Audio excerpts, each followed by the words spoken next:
Welcome home to Five Star Conversations, where we talk with hoteliers making an impact on the industry. And today I have the pleasure of talking with Joost Heymeijer. Welcome, Joost. Hi, Brandon. Nice to be here.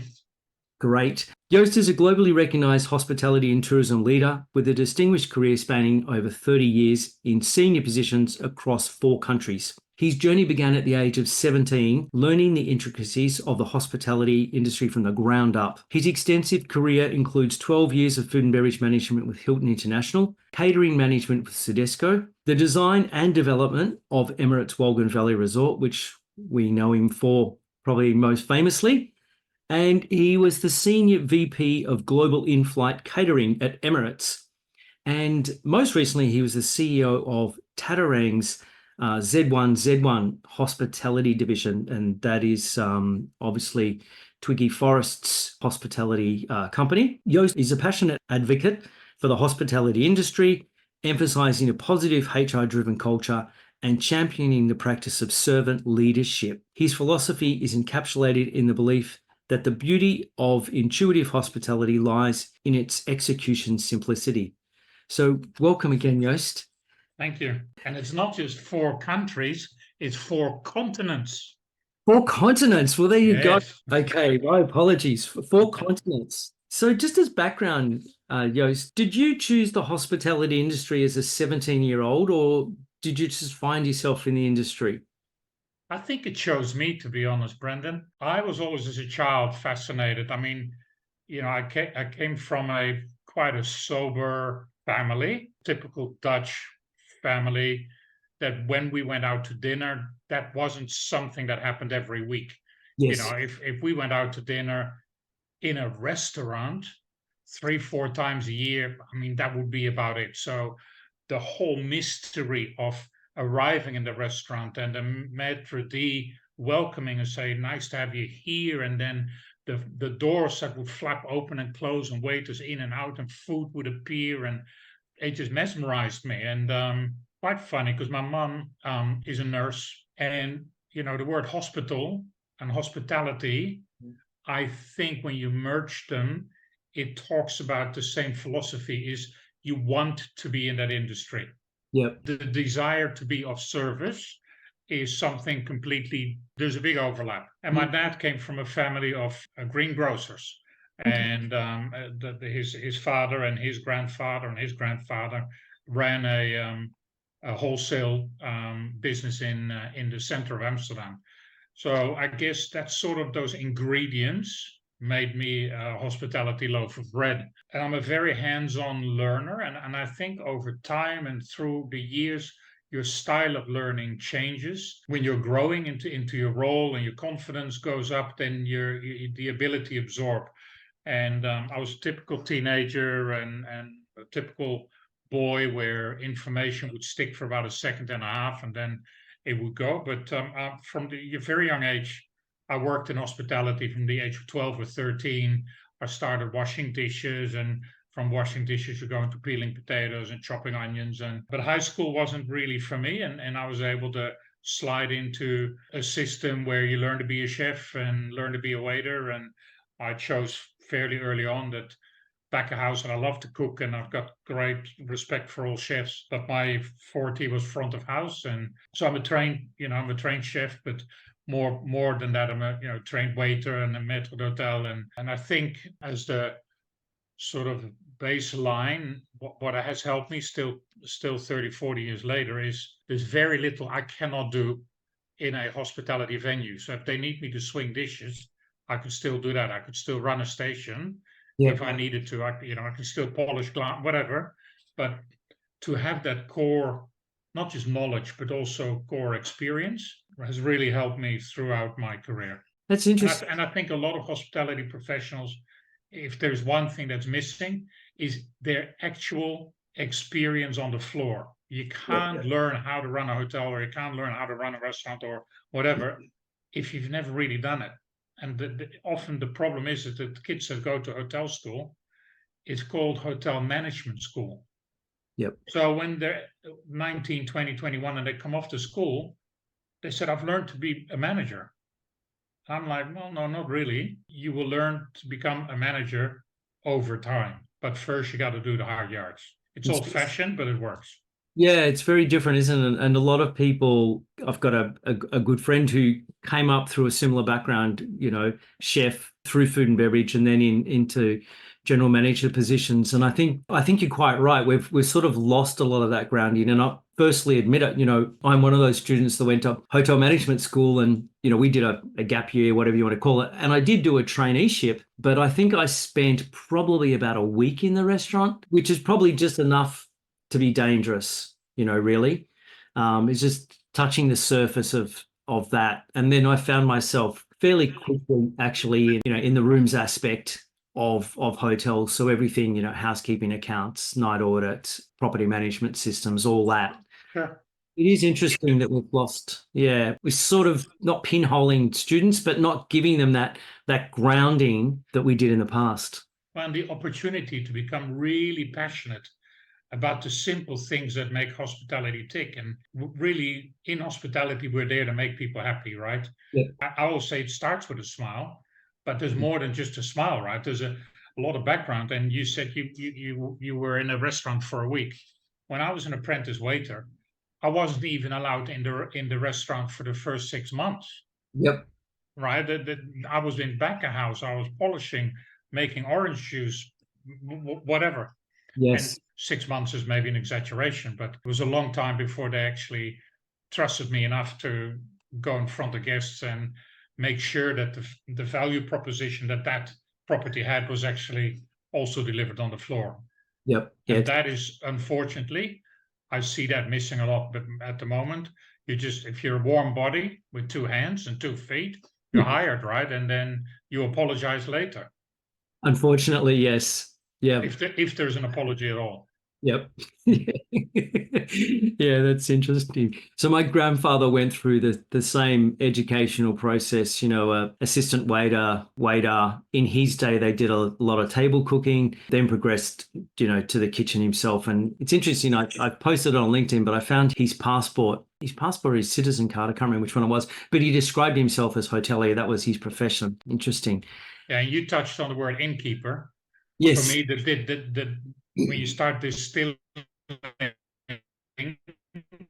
word hotelier, you go back to the pure basics, and there's nothing more that says hospitality than when you're an innkeeper, because an innkeeper takes you in his or her inn, right? And you look after the overall well-being. And it's a very humble word, it's a simple word, but it says at once what your profession is and how your being is in it. So don't give it an expensive title if you could explain it by and I'll keep coming back to that word simplicity, because it's not that hard.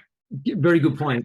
Very good point. And that's like your point on, hospital. It's, as you said, that I think the two, hospitality and hospitals, both look after people at the end of the day, right? Taking care of them. And so your early career, obviously, as you said, you started in the kitchens. When did you start with people like Hilton then and progress into management roles and into? Yeah, I was in the kitchen quite briefly. Like I said, I made the decision early, and the Dutch education system allows you to switch from front of house to back of house as long as you follow the correct steps. And in Holland, it's quite normal to take about 4 years to become a fully qualified waiter. But that also means in the first year, you go to school 3 days and you work 2, and then it diminishes till you're 5 days a week on the floor. But I always knew, and I worked in 2 terrific hotel restaurants in the Netherlands, both at 2-star Michelin. But I always knew I wanted more, and that I had this desire to get into hotels. And I was very lucky that at the age of 20, 21, I managed to get a traineeship with Hilton International, a food and beverage management traineeship. And that gave me a 12-year career with Hilton. And it's quite funny. I left the Sydney Hilton in 1998, but I still talk about we and us, and because they're so strong in how they train you, but also manage your career and look at where they're able to push you outside your comfort zone. And I still have very great respect for Hilton as an organization. And so, yeah, I was in my early 20s when I moved to New York for a short period of time, and then they moved me to Kansas City, which I had to look up on a map, of course, where that was. And you can tell that I was quite excited, of course, that the Kansas City Chiefs won the Super Bowl a week ago. Yeah. So, I still talk about we as in we in Kansas City. And then started moving quite a bit. I lived in Abu Dhabi for a year and a half. I went back to the US, ended up at the Amsterdam Hilton and the Airport Hilton in Amsterdam, and then came to Sydney in 1994 as director of F&B of the Sydney Hilton, and stayed there till 2 years out from the Olympic Games. And by that stage, I was asked to move to China with Hilton, and I thought, you got to be joking. I mean, all we've done in the past 4 years is get Sydney and get the hotels and get the Sydney Hilton ready for the Olympic Games. And how many people in their lifetime will live in a city that hosts the games? So, and I probably still think that the Sydney Games were the best ever. I mean, Yeah. what an incredible time. And so I went out on my own and forged a career after that in event production, and then worked for Sodexo in catering. But my heart went out to hotels, and the opportunity came to project manage Emirates Wolgan Valley Resort and Spa. And I think my advantage was that I had already lived in the Middle East, so I understood the mentality of the United Arab Emirates, but I also understood the way how you go about things here in Australia. So yeah, it was 9 years in total, 4 years of planning and construction, and 5 years of running the hotel. Amazing. And it was such a premier property, just like way ahead of its time, I think, really. Way ahead. Yeah. And still, even now, we're starting to talk about sustainability, and I think we've got past the point where we're sort of greenwashing, and we're actually starting to put some sustainability into practice. But I think as an industry, we've still got a long way to go. Yeah, but it's easy to criticize, but we made sustainability and being carbon neutral our number one focus from the day that we opened. So you start measuring early. You bring the organizations, and in Emirates, or in Wolgan's case, it was carbon zero. We brought them in with us during the design process, so they could look at but it's in a newly built, and it's very expensive to get an existing property carbon neutral. We were able to do it from the beginning, but it comes at least 15% extra capital expenditure to get there. Interesting. Yeah. Okay. And ongoing as well, I'm sure, because your choice of toiletries and amenities and everything, because we're not at a tipping point where, those products are so common. You're buying products that are probably, made in smaller quantities and therefore more expensive. Correct. Yeah. No, but you need to be fully committed. Yep. And you need to be willing to measure it on a daily basis, and don't ring fence it. Right? It starts with your suppliers. It starts where the kilometers driven to get to the property, the guest journey, blah blah. But it's important. And at Wolgan, we were able to combine sustainability with also wildlife and conservation, rehabilitation, and all these layers of stories. And it's very unfortunate the property is closed.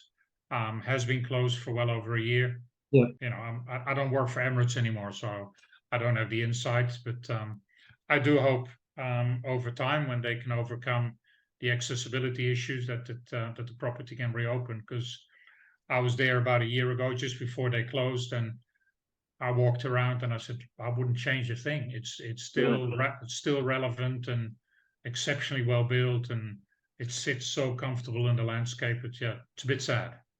And what a testament to, all that great planning that, as you said, you wouldn't change a thing. That's impressive. Joost, another question I always ask is there a story from your early career that either was potentially funny or a story that probably cemented your love for the industry?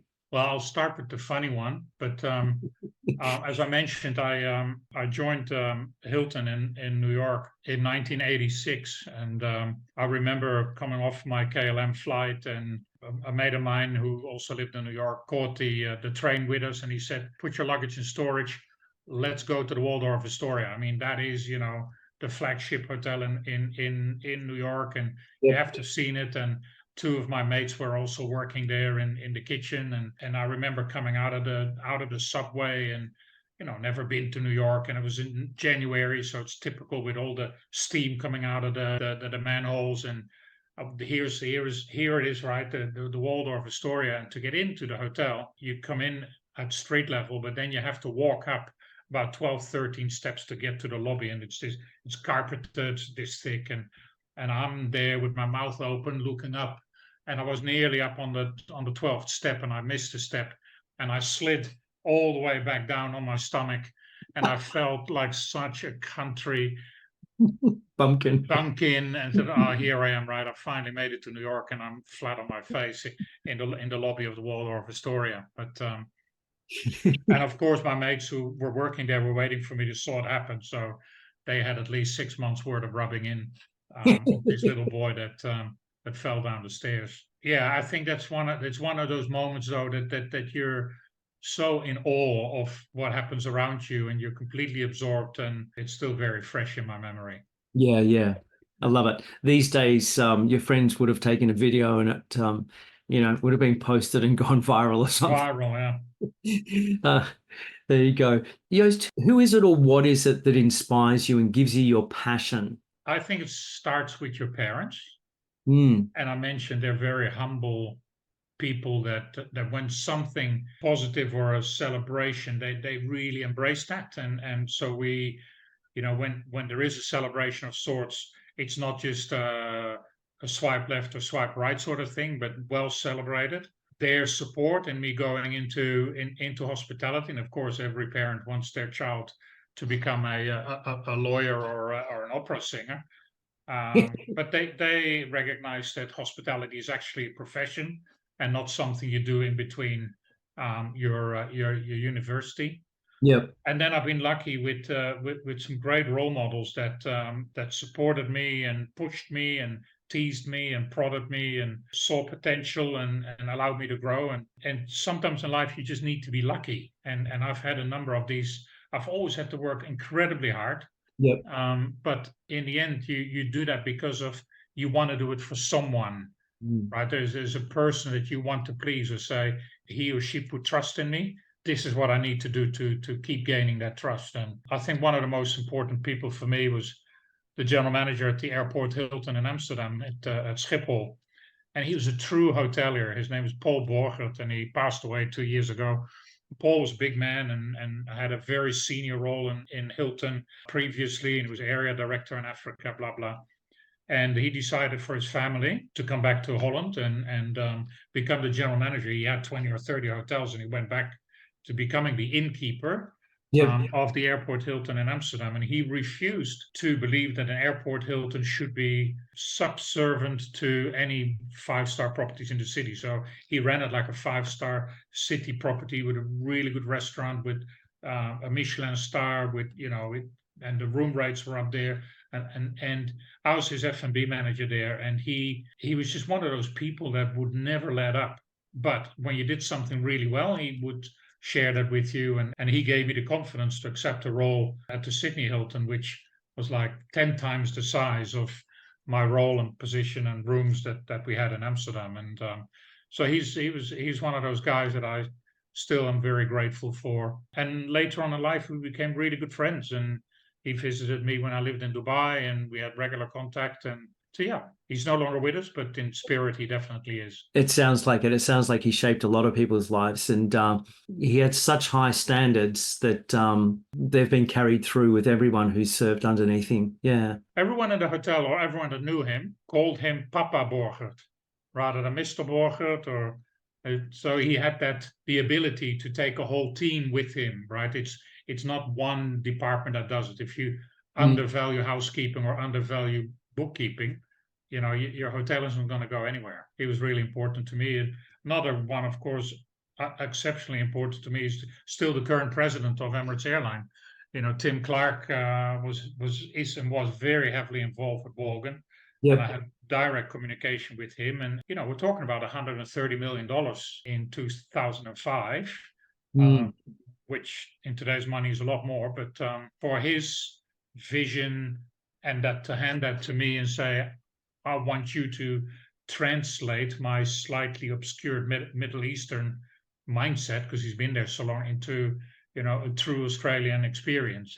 But he said, I want the undertone to be Emirates, without people thinking, oh, it's Middle Eastern or it's an airline, but that incredible drive for aspiration and quality. And he and I had very outspoken discussions on how we thought that Wolgan needed to be put together and run. But in the end, the product speaks for itself. Yeah. So yeah, he's also the one that gave me the confidence to apply for the role in Dubai itself, which is of course completely different. You go from a high-end property with 40 villas to an organization where we looked after 110 million meals a year with 27,000 crew, and you name it. Maybe 27 is a bit much, 24, and then everything underneath. Remember, we're talking of many billions of dollars of a budget, and that's just in catering.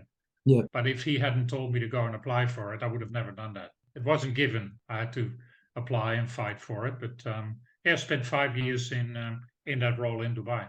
Yep. Amazing. I can only imagine. I remember visiting the Qantas in-flight catering as a student many years ago, and the quality of the food back then was average on airlines.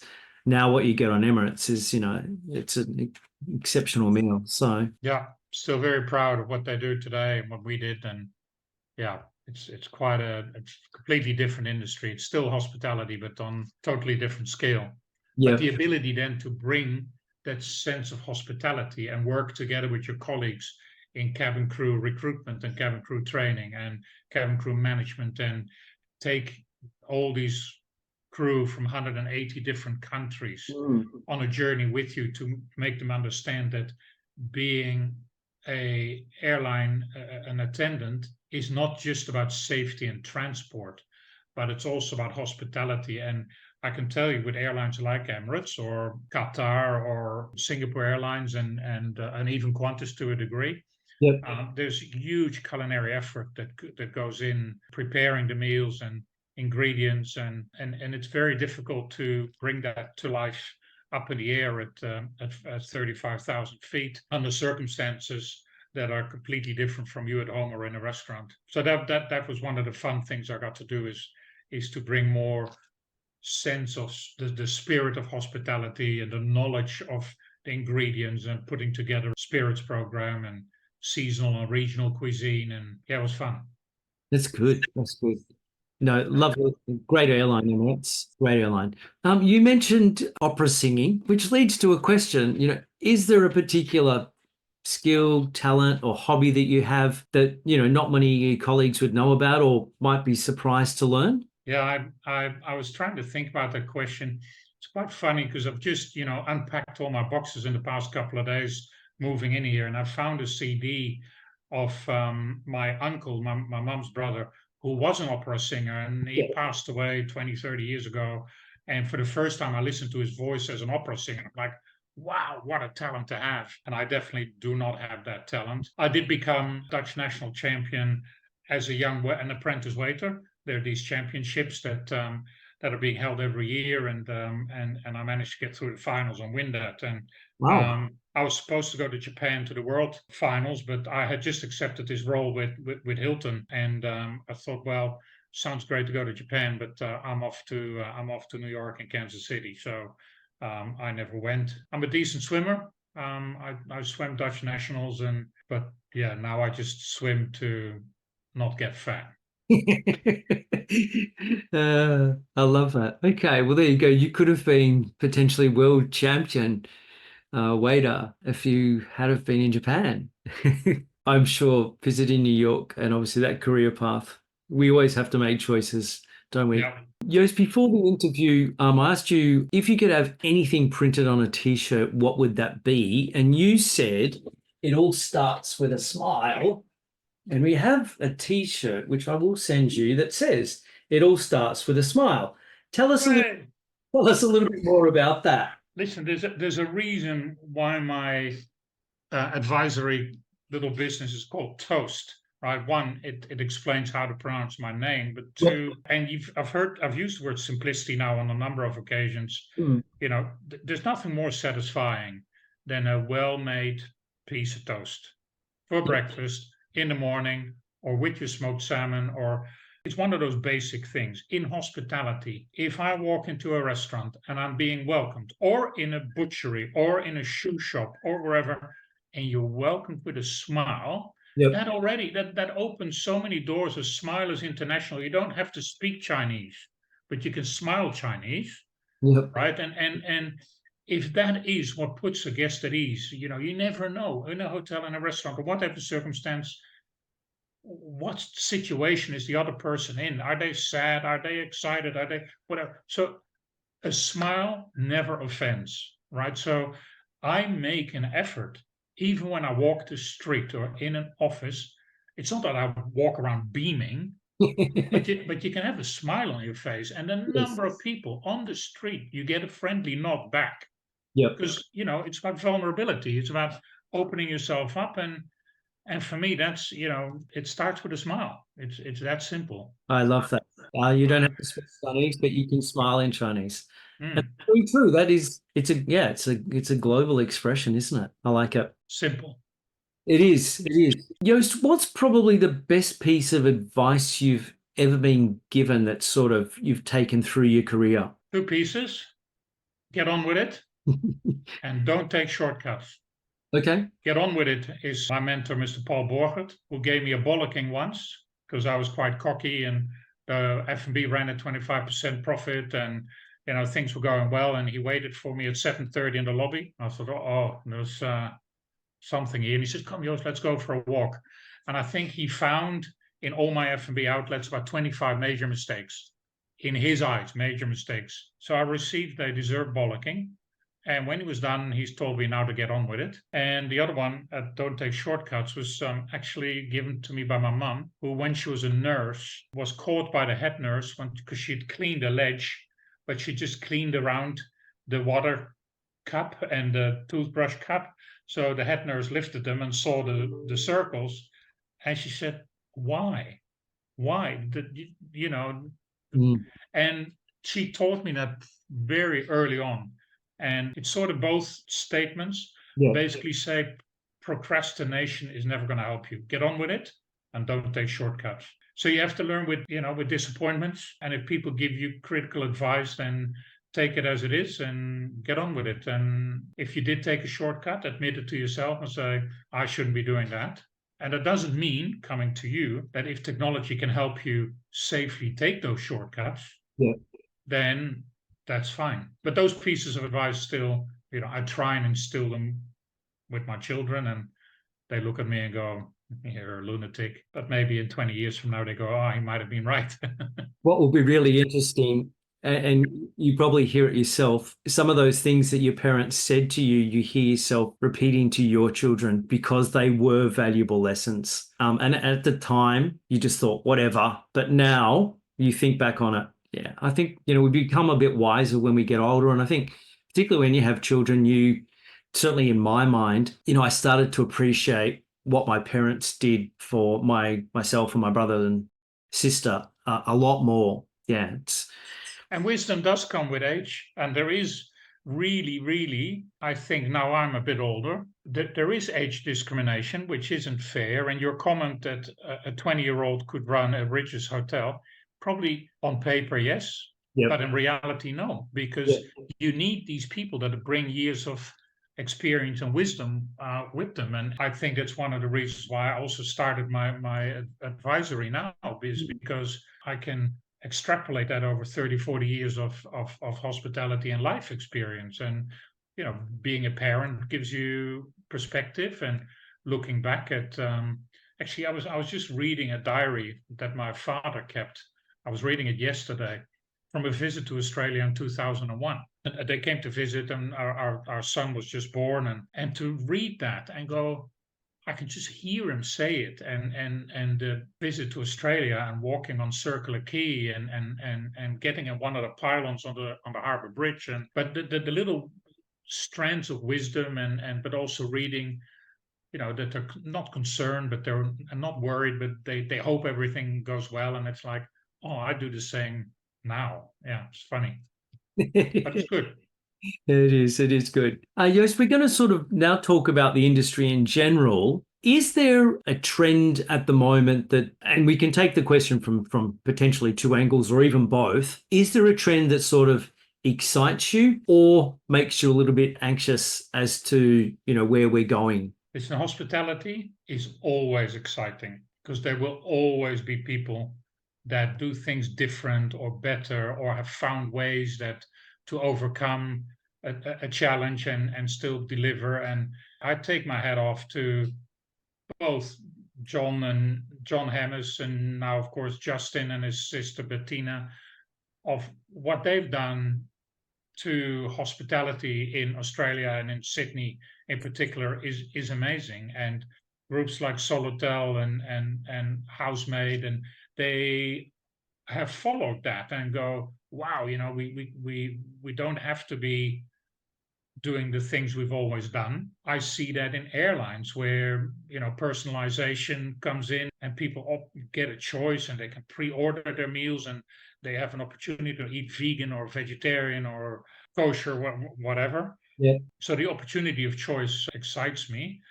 What doesn't excite me is that hospitality as a true profession is a little bit forgotten. And you might have read a post on LinkedIn from me this week, as I had a dinner in a posh restaurant in the Crown complex, and it's got one chef's hat, and the food was good. Mm-hmm. Not brilliant, but good food, and the fit out is good, and the cutlery and the glassware fine. But the core of hospitality was forgotten. There was no one at the door to greet me.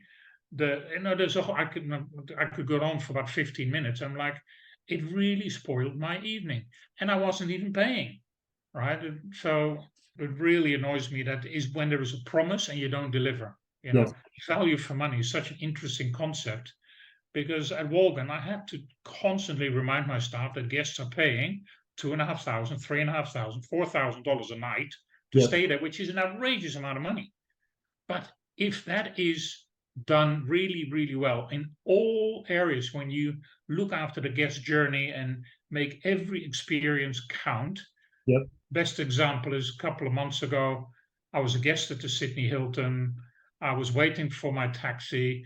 And a doorman taps me on the shoulder and he says, "Sir, are you Joost Heymeijer?" I said, "Yes, I am." And he said, "Can I just tell you that a couple of years ago, my wife and I went to Wolgan. We stayed there 3 nights." He said, "That was the best $10,000 I've ever spent in my life." And I'm like, wow. For one, the guy to recognize me, and two, to say, he's a doorman. He's not the general manager. So he probably makes more money than the GM, but anyway, I love that. I just thought we've done something right. We fought for this gentleman to come to us. We promised him all sorts of things, and we delivered. And he says that's value for money. And when you forget that, when you take advantage of that notion, then people will forget quite quickly to come back. Yeah, that's a really good point. Just picking up on I suppose your LinkedIn post, I did read it. Does that come back to a comment that we talked about earlier? And really, at the end of the day, they've found it difficult to get staff, so they've taken any warm body. So it's a lack of training. It's that whole area of skill that we're lacking at this point. Yeah, but it starts also at the top, because if I had a head waiter or anyone that took ownership, and I had a lovely waitress. She was from Bali, but she was a transporter, right? She took orders and transported that to her cash register, and then she grabbed my bread and transport. But there was no one there to sort of make up for that. There was no leadership on the floor. There was no ownership. There was no one was excited that we were there, and there's an element of role play, right, on the floor. You don't always have to mean it. You should, but it's part. The curtains have opened and the show has begun. So I'm happy to have a waitress that's got a great smile but very little knowledge. If that gets compensated by people that do have that, or take him or her under their wings. And if you look at the overall concept, then you have to look at what is the overall concept and who takes responsibility for delivering what. The kitchen consultant has clearly put together a great kitchen. The interior designer designed a wonderful room. And so on. The food was at good standard. But then on the floor, that whole promise disappeared. the fact that they come and ask me at 9 o'clock in the evening to put my last food order in a Crown complex in Barangaroo in Sydney at 9 o'clock, mate, in Dubai. If I was still at the table at 11, the maitre d' would come and tell me, could you please, you've been 3 hours here now. Could you please go? Because the line out the door, people still want to have dinner. Here at 9 o'clock in a city with 5 million people in the most premier tourism spot, at 9 o'clock, I have to put my chocolate mousse order in. Come on. It's interesting, isn't it? They're obviously not thinking about the customer. It's very much the kitchen wants to close or whatever. They've lost that innkeeper, as you described it, Yeah. mentality. It's not about the customer now, it's about our process. And from your end, technology worked because the next morning I get an email from this restaurant saying, thank you for dining with us. Yep. Would you recommend us? Click. You fill in the whole thing, your name, my address. I said, listen, I wasn't really happy. I'm not going to take you through all the details. Here's my phone number. I'll gladly take you through it. And purely to help them. Yep. For nothing else. If they want to hire me over a longer period to assist them with culture and blah, blah, fine. But nothing. No phone call, no email, nothing. So then technology is useless. If it isn't followed up by a human being, Yep. then, these questionnaires become annoying. Like most companies now send out questionnaires and 80-90% of them I just don't do because they're annoying. Look, I'm with you. And you often get, there's a finance company, not a finance company, but my foreign exchange. They send out surveys too often, I think, and they entice you by saying, we're going to give you $100 gift card or whatever to the first 25. I once completed it, I think, as soon as it came out, and I was not one of the 25. And it's just like, but to your point as well, I suppose technology really is only an enabler. And if we don't, it's not designed to replace people. So if we don't have the process, if nobody bothers to look at the information, then it's pointless, right? Yes and no, because in my time at Z1Z, we were looking at the development of a series of different properties at different levels. But we always started looking from a technology point of view first, because we knew and know that post-COVID, there is a lot less people that are willing to work in hospitality. Yes. So how will technology assist us in the back end and the front end and in developing our culture and developing our processes? How does technology help us so guests still feel that, if I were to check in Capella here in Sydney, and they would say, here's a QR code and you just hold your phone next to the door and you're in, I'd be disappointed. But if I go to the Novotel, I'd be, or even the Hilton, I'd be totally fine. So it's about where do you use technology at what point. But it's amazing especially with AI now, there is unbelievable technology. I was talking to a security and a CCTV consultant this week, and he was telling me what these cameras now can do, how you can program them to help you see where does traffic flow go and where do people go, but also with iris scan technology that when a guest walks in, the camera picks it up, it appears on the screen, and I'll say, hello, Mr. Granger, how are you? Without you even having put your driver's license down. And so, yeah, it's amazing. There's a lot of good technology, but it has to be fit for purpose. 100%. Look, there's some great technology, and I know that facial recognition, I was at a conference in Toronto last year, the big tech one, and it was actually someone from Accor. They were saying that, certainly in Dubai, it's quite acceptable. In Australia, I don't think we're quite ready for it, although it's happening. I was at an event yesterday, actually, they were talking about preparations for Mardi Gras, and they do have cameras in the streets of Sydney already that can monitor the crowd, and those cameras are able to detect mood. So if, they're not honing in on specific people and saying, that's Joost, we know him, he's got outstanding fines or something, like they do in China, and they put you up on a billboard. These cameras are able to say, hey, there's a group of people over here that are sort of acting a bit out of character. Let's send some people over there to just calm the situation type thing, which, itself is quite interesting. So I think you're right. There's technology can play a big role, and certainly AI. What are your thoughts? Is it technology is great. We just need to get the balance right. Do we need to be careful how far we go that technology doesn't? In the case of your example at Capella, we've got to be mindful of obviously our guest, how much they're paying and the experience they're expecting. And then we just use technology to my point earlier, enable a better service delivery. Yeah, and it's going so quick as well, Brendan. I mean, 5 years ago, we didn't speak about artificial intelligence or what it could do, and we didn't have Chat GPT and Bing AI, and all of a sudden it's there, and universities have to change the way how they graduate people because they don't know whether the person has written the thesis or Bing has done it. Yeah. That nothing annoys me more in hotel rooms that I check in and I need a PhD to find out how the iPad works I want the windows open and then the air conditioning goes on and then the air conditioning goes off and the TV goes on. And, that's why at Wolgan, I work with very old fashioned, light switches. When you walked in, the light switch is where you want them and you click them and they work. And next to the bed, I don't need this big a case with all sorts of knobs on it to find out no, I just want to click lights off. But I think especially from a sales and marketing, finance, analytics, PR, media, technology can play an enormous role, especially on analytics.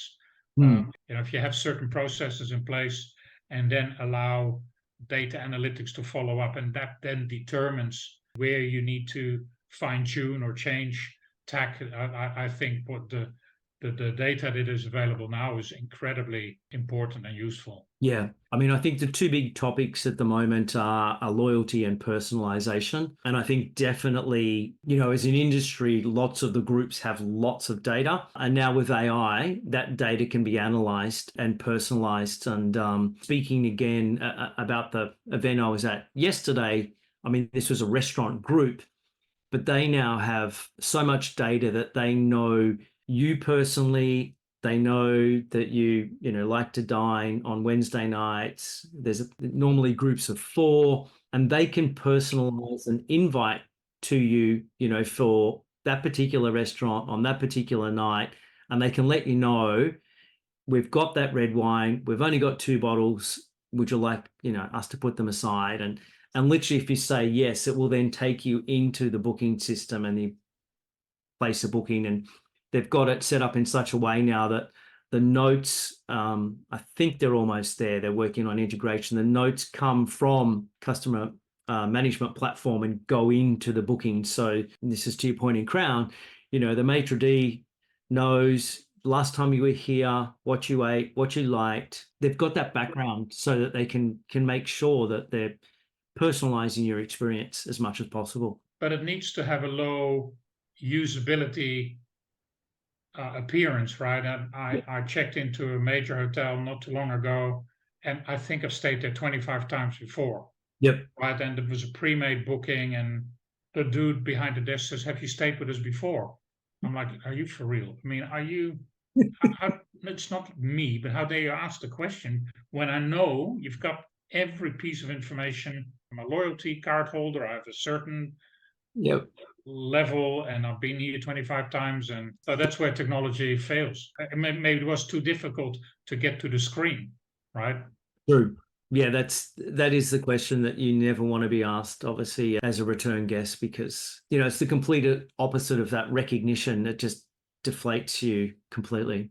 Yeah. If we look ahead, Joost, maybe sort of 5 years, are there any predictions that you've got for the industry? What might change? And as hoteliers, could be even sustainability.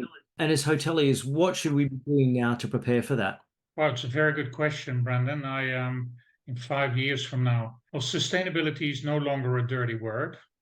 Sure. It's a bit like 10 years or 15 years ago. Architects used to say that they would design around a sustainable model, and now they don't do that anymore because everyone expects that their house is going to be as sustainable as possible with the right level of insulation and wind flow and things like that. And so people are going to expect now that the practices will be first and foremost based around the basis of sustainability. So, we tried at Wolgan to make people understand that luxury and sustainability go very well together, to the point that we've triggered people to think, oh, but if they can do it, why don't I do that at home? So we need to normalize the efforts of sustainability, but we should never forget that our industry, the hospitality industry, is the one but oldest industry in the world. That recognition and true warmth and wanting to please and people and make people happy and give them a warm experience and a reason to come back.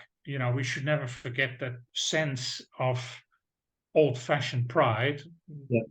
needs to stay. And that's why in probably 95% of all hospitality venues, whether those are hotels or restaurants, is it the owner or the general manager or the innkeeper, needs to be on the floor. He or she needs to be seen. They need to talk to their employees. They need to talk and stand on the loading dock and talk to the vegetable supplier and say they need to know their business. And of course, they need to talk to the guests and they need to understand why at 6:30 in the morning there's a line outside the restaurant for breakfast. What is happening? And don't show up at 9 o'clock in the morning and read in the logbook was a line outside. But you have got so many more tools at hand now, and that's where AI and machine learning absolutely come in. So where the investment in a data analyst 10, 15 years ago was seen as ludicrous, I would now double that effort and see how we can make things easier by using the right data. So this is where, you know, technology, HR, finance, sales, marketing, loyalty, PR, they all overlap.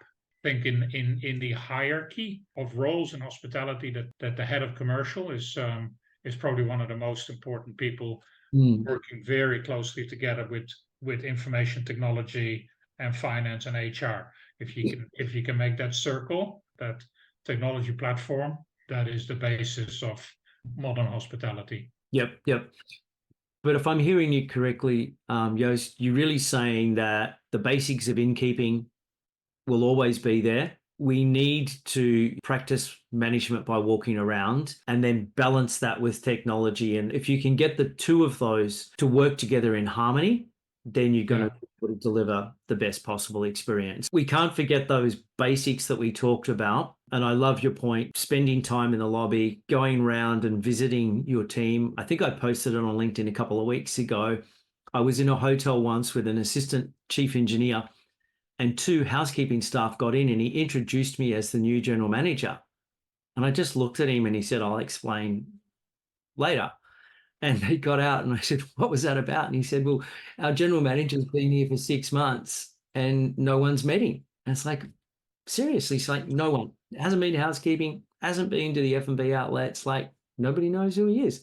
So I was just proving a point, which I felt embarrassed because and I said, look, they're going to think he said, doesn't matter. You'll never see them again. They won't see the real GM. They won't know the difference. But to your point, that is one of those traditional things. Your general manager from the, Airport Amsterdam, Hilton Airport in Amsterdam, he practiced that. And therefore he had the love and admiration of his staff and the loyalty to his team. And that's an area where we need to make sure that we don't lose that. And we marry in the technology as well to deliver on the best of both worlds. Yeah, absolutely. Agree. One final question, Joost, before we go. Is there any advice you would give somebody just starting their career in hospitality? You need to make a decision first whether you want a career in hospitality or whether you want to work in hospitality. Either way, you got to like what you're doing. Yep. And you have to understand that nothing gets done if it doesn't happen through teamwork. So every role, whether you work in a coffee shop or in a large hotel or at an airline, everybody has a role to play. And if that particular role doesn't function, then you can't function. So the understanding of the employees, the suppliers, the guests, they all work in sync. Plus, you have to have a desire of a permanent learning curve. Right, there's so much to learn, whether it is about ingredients, whether where it comes from, how it is made, who made it, why did they make it like that, and constantly questioning, can we do it better? Is there a different way of doing it? Be curious and be a good person. Don't be fake. Be in it wholeheartedly, and Hospitality is you can have incredible careers. And, people often think that hospitality is either a barista or a chef, but you're in hospitality. People in the airline business are in hospitality, but Mm. butchers are in hospitality. The Yep. word hospitality is not just the given right to a restaurant.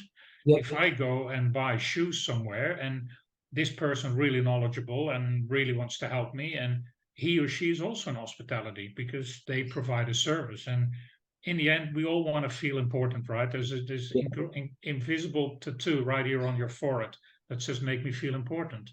Yep. In hospitality, in hotels and restaurants, we're just privileged that we get to, it's expected of us. And so you can practice what you preach. Yeah. But yeah, look at the wider hospitality where, if you're willing to travel, great. If you want a career, great. If you don't, but you're really happy at the place where you live and work, your colleagues become your family, and you can have some amazing experiences and have stories for the rest of your life. Yeah, I love that. It's I think all too these days, I think hospitality is not seen as a career as much as it was, unfortunately. And speaking to people like yourself and you've traveled extensively, 4 continents, hospitality can give you anything you want, really. Mm. And the ability to serve people can really help as well. Yeah, the desire to be of service, Yeah. which is not being subservient. No, And that's why I mean also by servant leadership, yes. right? It's yes, you've climbed the ladder, but in the end, what you need to be in a position to make the people you work with do their jobs better. And if the minute you start building silos or kingdoms, then you already build, hindrances. Very true. Thank you so much for your time today. I've had an absolute pleasure. Thank you.